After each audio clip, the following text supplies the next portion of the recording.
Okay, and we're back. I want to go back to a bill that died and talk about the House Bill 1258, the transgender criminalization bill.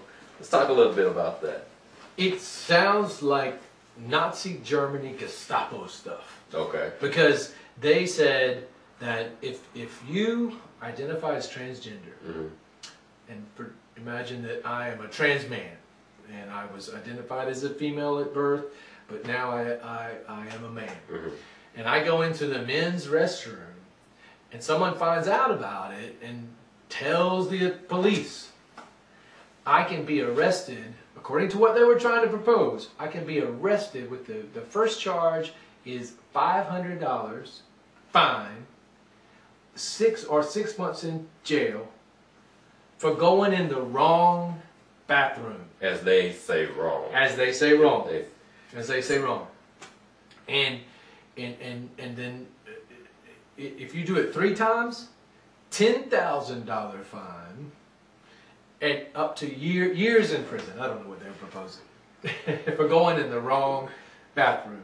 But if okay, this is crazy. This is crazy. That's what they wrote down, and they thought they were going to pass it through the House, and thank goodness they didn't. So a person that is trans, yes, and has had the procedure or going through the procedure, right, or someone who has never been through a procedure, and just maybe is a person who identifies as, again, as a trans man, but was identified as female at birth. Okay. You know, and that they still can get this ticket, I guess, for going in the wrong bathroom. Okay, but who is there at the door monitoring who's doing what? Right. Now, if I've seen trans women and I've seen trans men, and some you can tell, some you can't.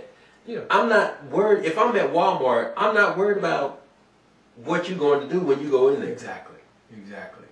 I think that this is generated by this hyper masculinity, this anti-femininity that polices men, especially polices men, and says, and women too, but it polices people from staying in their gender roles, you know. And this gives like sheriffs and police officers the authority to help with that policing, to make sure you're sticking to your gender role. You're not acting like a man, or you're not acting like a woman. I've seen a lot of men who are not as masculine as some people say that they are. Yeah. But okay, I'm just lost in that whole thing. It's really insane. It's really insane. As Ed Blackman said again, he says this kind of stuff takes us back to the Stone Age. It does. You know? Doesn't understand modern science, modern medicine, modern psychology. Takes us all back, trying to go back to a time in which we don't want to go back to. Right. You don't want to give up the modern medicine, but you want to give up modern psychology. Right. Right. You know? And the thing is about it, if a person identifies as a man that was born a woman, or a woman that was born a woman and identifies as a man, so right now they can go into the restroom. There is no law, okay, that tries to discriminate against gender identity. There's no law that actively discriminates against gender identity. This bill is trying to discriminate against a person's gender identity. Why do you think that here lately, in the last, let's say, 5 years, all of this has really become an issue for so many people? As I mentioned in the last segment, people are trying to get elected by telling people to be afraid. All right. You know, we have a whole lot of insecure men in America. Yes. But why is their masculinity? Why are they so threatened? What are they threatened by? Well, there's, you know, they're told that they won't really be a man. They won't really be grown. Right? You know what it's like being a man in America. Yeah. You know, and then we have these strict rules about what you're supposed to do and what you're not supposed to do. And so everybody lives under that.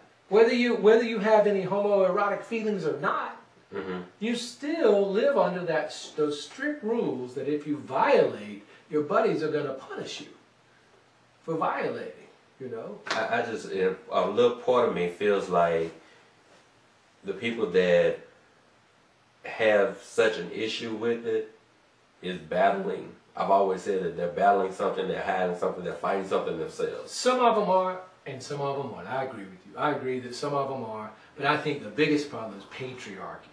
Patriarchy that sees that being a man is better than being a woman.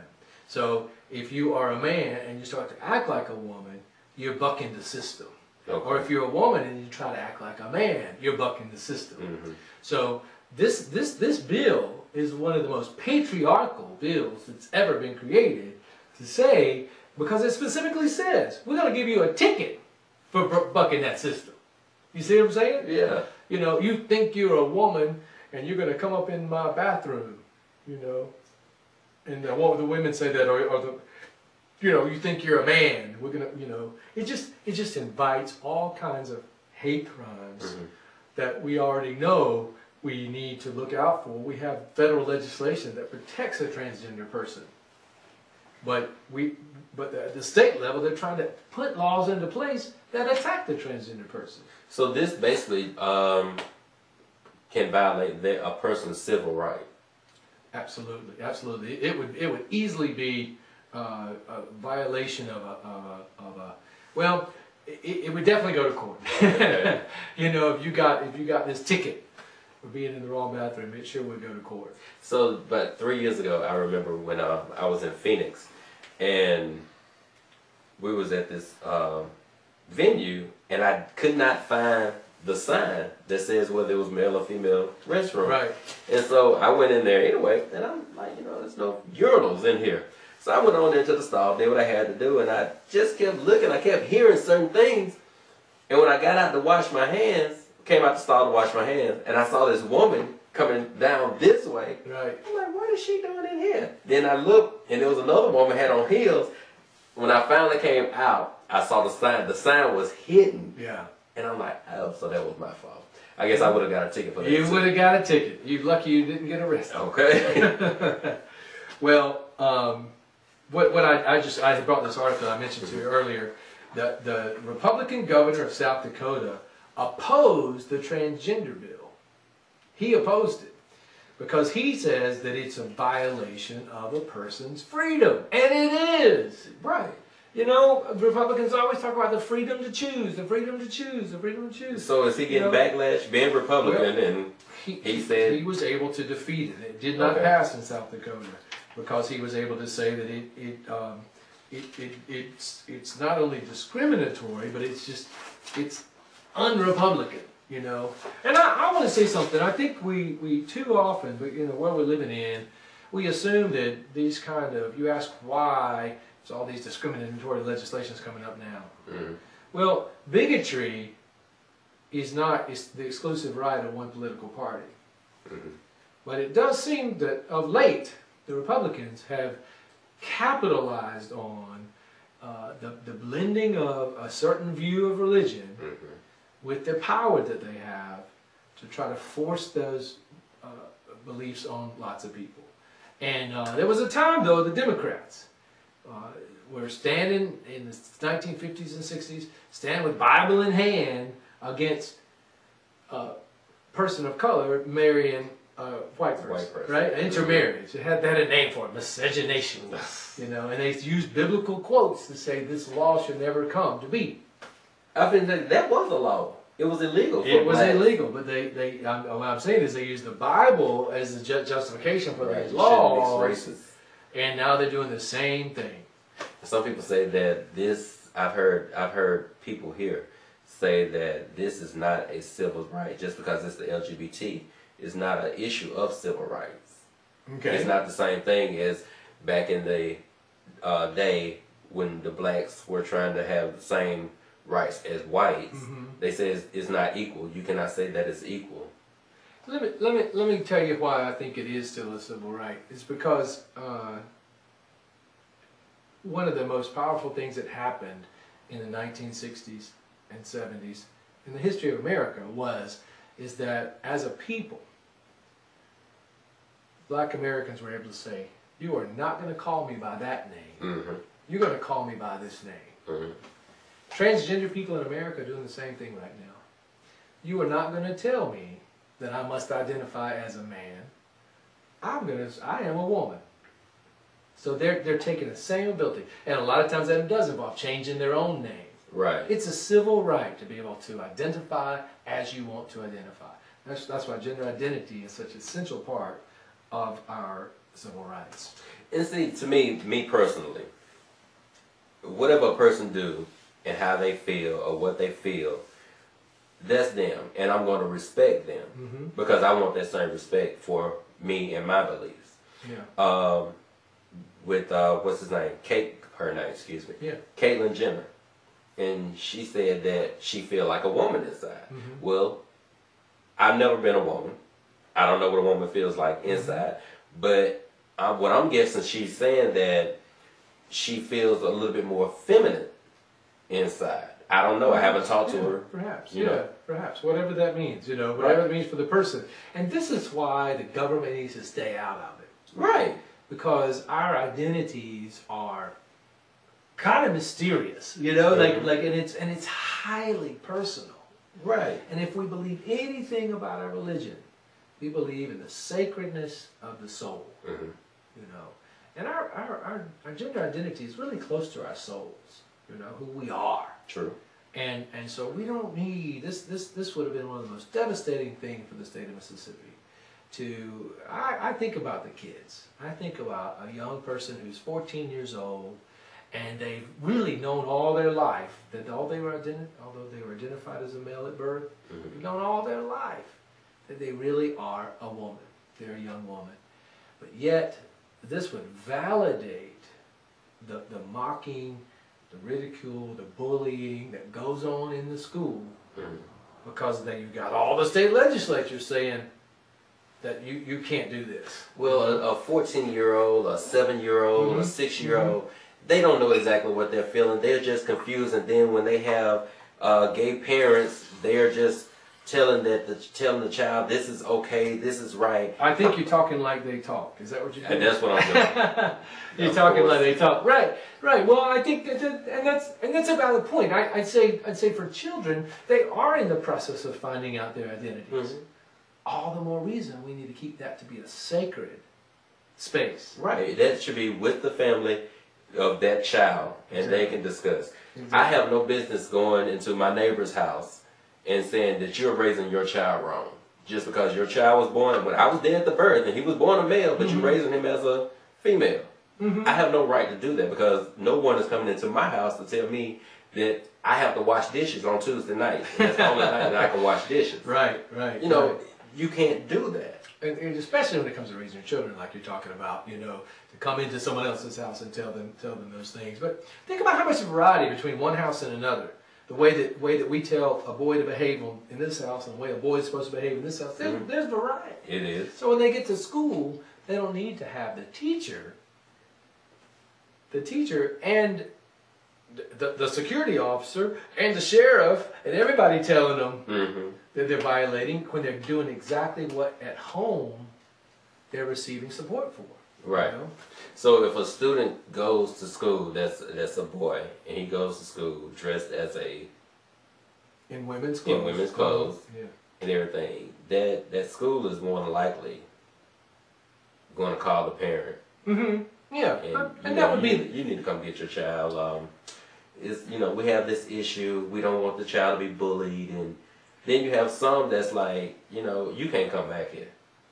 That would be, there's a wide variety of responses, but I think it's only normal for the school to wonder what's going on the first time that the person comes in a different gender clothing. But the problem is when that becomes institutionalized into policy where it says it's illegal or it's against our policy for a child to do that. The bottom line is this is America, right? It's a variety of everything, and we know that again, children don't know all they're going to be. True. So why are we going to put on them something that we don't know what wonderful things is going to come out of their lives? Right. And see, that's the reason why I can applaud a lot of the school districts. I was reading about, I think it was Clinton today with the gay straight alliances. Oh yeah. And a lot of school districts are incorporating these alliance, the GSAs, in their schools, and I pat them and I applaud them on the back for that, because they need that support. Children, of course, they are trying to identify, figure out who they are, and they need that support instead of somebody just harping on them and saying, you're going to go to hell for this. Exactly. Yeah, I mean... Because, you know, being gay is the biggest sin of them all. According to many people. According to many people. And I think it's hard to become an adult, you know?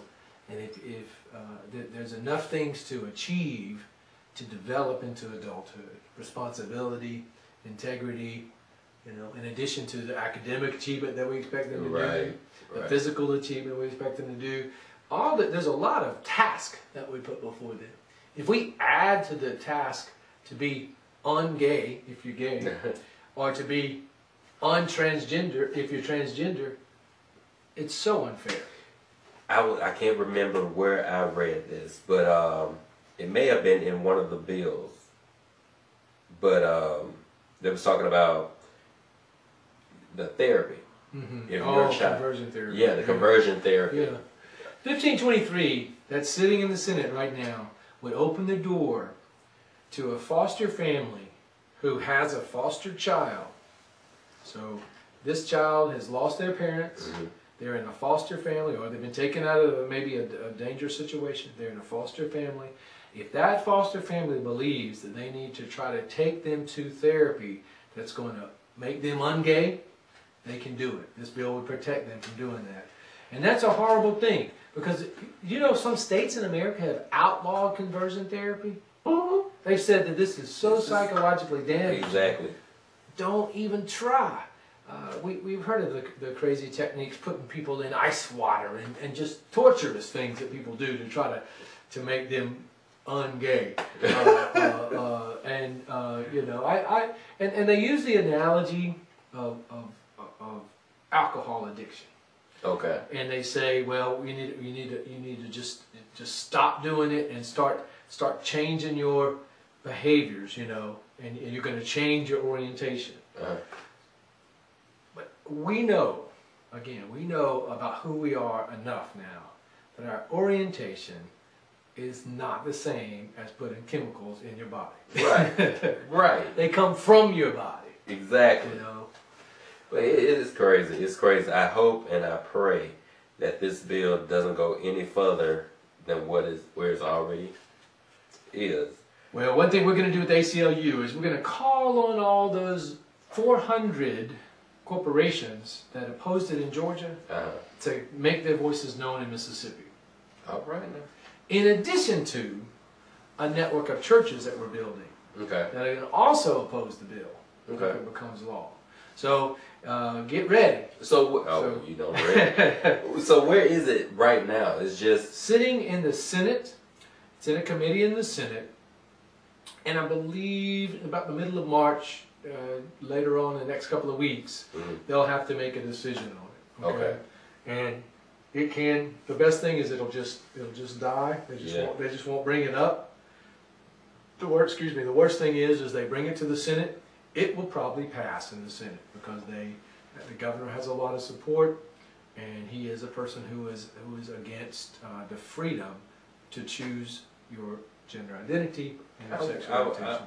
I often wonder, what is the holidays like in certain households? Oh, okay, well, we don't want to go there on tape. You know what I'm talking about. We live in Mississippi. There's a whole lot of hypocrisy going on. Yes. I can say it that way. Yes. A whole lot of hypocrisy. Yes. Well, I want to thank you for coming and sharing with us this information about House Bill 1523. And I hope that, like we said before, that it just dies and just fall on the floor and flatline. Well, I believe that in conclusion that if they're genuinely concerned about discrimination, they'll be concerned about discrimination against every particular group of people in Mississippi, not just this one particular religious belief. Okay. That's it. Okay. And your contact information. Okay, you can contact us at the ACLU.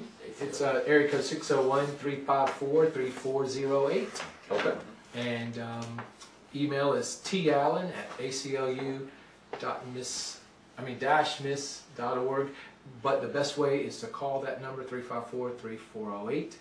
We have people there always receiving. And you can also go online and fill out applications if anybody has any experiences of discrimination. Okay, good, great, awesome, awesome.